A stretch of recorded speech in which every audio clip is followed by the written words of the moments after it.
ओम श्री गुरुवे नमः। मेरे मन में बार बार ये प्रश्न उठता है कि चारों ओर जहां देखो वहां मानसिक अशांति फैली हुई है। अब इस मानसिक अशांति को कैसे दूर करें?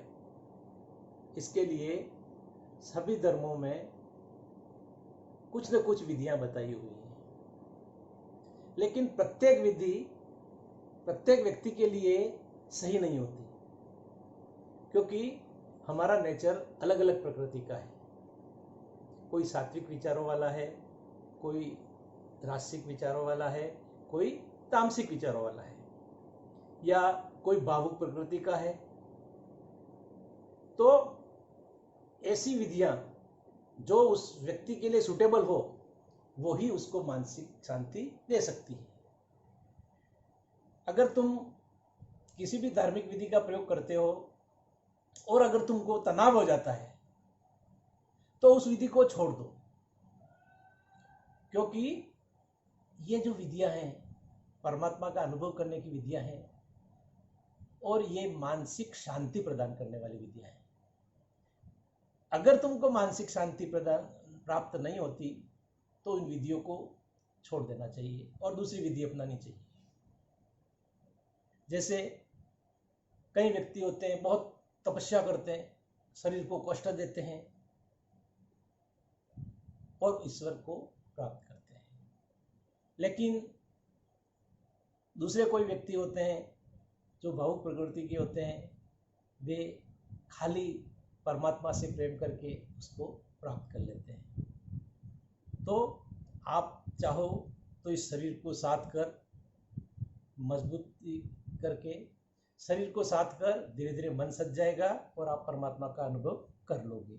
और अगर आप शरीर को नहीं साथ सकते तो आप प्रेम के द्वारा भी परमात्मा को प्राप्त कर सकते हो। जैसे गोपियों ने कृष्ण से प्रेम किया। अब गोपियों ने कृष्ण कृष्ण नाम नहीं रटा बैठ के कि एक आसन पर बैठ गई, ध्यान लगा दिया और कृष्ण कृष्ण कृष्ण कृष्ण जप किया, नहीं किया। वो बार बार कृष्ण का चिंतन करती रहती थी। खाते हुए, पीते हुए, घर का काम करते हुए, जो भी काम कर रही हो उनका मन वहीं लगा रहता था। और ये हमारी मूल प्रवृत्ति है।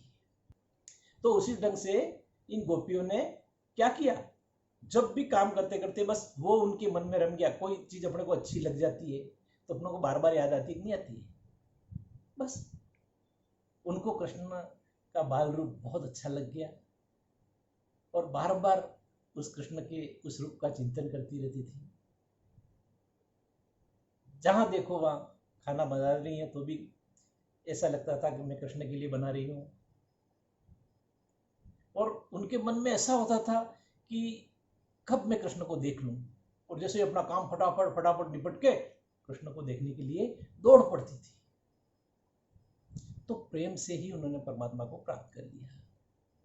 विरह भी प्रेम है।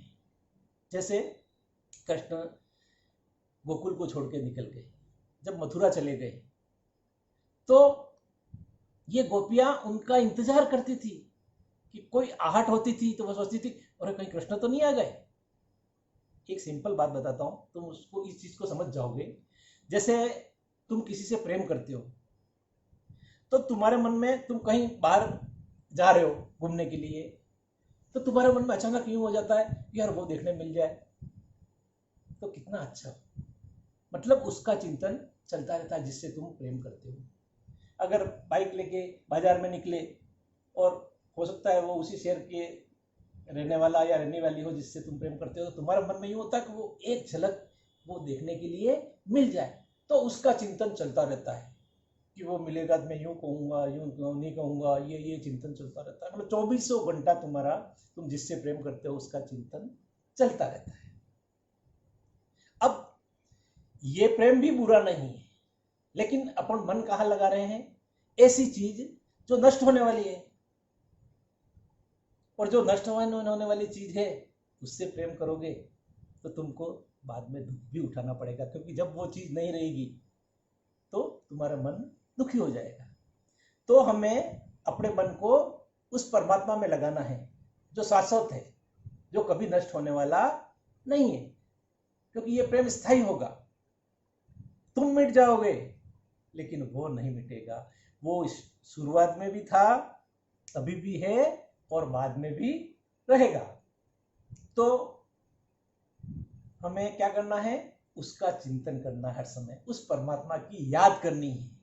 चाहे तुम कोई मंत्र जपो या न जपो, तुम उस आनंद को महसूस करोगे, क्योंकि प्रेम का आनंद भी बहुत बड़ी चीज है। प्रेम जैसे ही मन में पैदा होता है, प्रेम और ईश्वर अलग अलग नहीं है। सभी धर्म ग्रंथ बताते हैं, सभी ऋषि मुनि ने बताया कि प्रेम ही ईश्वर है। या ईश्वर, जब तुम ईश्वर को प्राप्त कर लेते हो तो ईश्वर और प्रेम अलग अलग नहीं है, दोनों एक ही वस्तु के नाम है। तो मन में प्रेम भर दो, प्रत्येक व्यक्ति के लिए भर दो, तो क्या होगा, क्योंकि प्रत्येक व्यक्ति के अंदर तुम्हारा वही तो परमात्मा विद्यमान है। चाहे एक छोटा बच्चा हो, एक बड़ा आदमी हो, या कोई जानवर हो, एक जानवर में भी वो तत्व विद्यमान है, परमात्मा तत्व जिसको कहते हैं। तो तुम क्या करोगे, किसी से भी तुम द्वेष नहीं कर पाओगे, क्योंकि जैसे ही किसी के प्रति बुरा सोचोगे, तुमको ऐसा महसूस होगा कि इसके अंदर तो परमात्मा विद्यमान है।